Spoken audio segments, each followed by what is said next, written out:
ئێران سەرکردەی حیزبەکانی ڕۆژهەڵات لە هەرێم دەردەکات.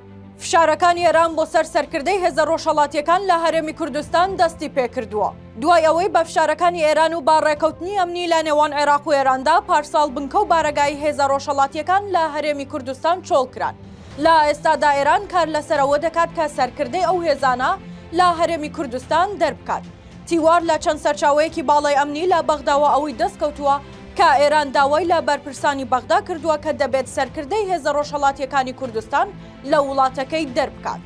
هەر بە پێی زانیاریەکان ئێران لە ڕێگای فەیلەقی قودسی سەر بە سوپای پاسدارانی وڵاتەکەیەوە داوای لە وەزارەتی ناوخۆی عێراق کردووە کە ڕێگری لە هاتنوچوونی ئەو سەرکردانی حیزبە ڕۆژهەڵاتیەکان بکات و ناوی 300 کەسی لە بەرپرس و سەرکردەی حیزبەکانیش داوەتە وەزارەتەکە تا پاسپۆرتەکانیان ڕابگرێت. هەر بۆیە دوێنێ وەزارەتی ناوخۆی عێراق لە سەرداوای ئێران پاسپۆرتی مستەفا هیجری سکرتێری گشتی حیزبی دیموکرات و 6 بەرپرسی تری ئۆپۆزیسیۆنی ئێرانی هەڵوەشاندەوە. جگەلەوە مافیمانەوەی ئەو 7 بەرپرسەی ئێرانیش لە عێراق ڕاگیراوە و هەڵوەشاوەتەوە.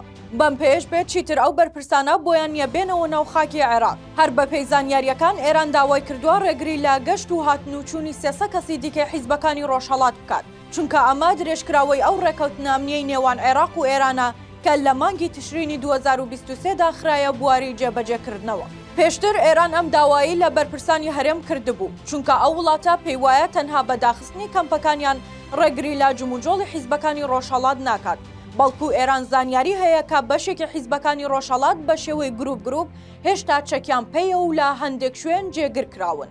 سەرچاوەیەکی سیاسی ئاگاداریش لە بەغداوە بە تیواری ڕاگەیاند لە ماوەکانی داهاتوودا بەغداد فشاری زیاتر لە بەرپرسانی حیزبەکانی ڕۆژهەڵات دەکات و لیستێک ناوی لە بەردەستە بۆ هەڵوەشاندنەوەی پاسپۆرت و مافیمانەوەیان لە ناو خاکی عێراقدا.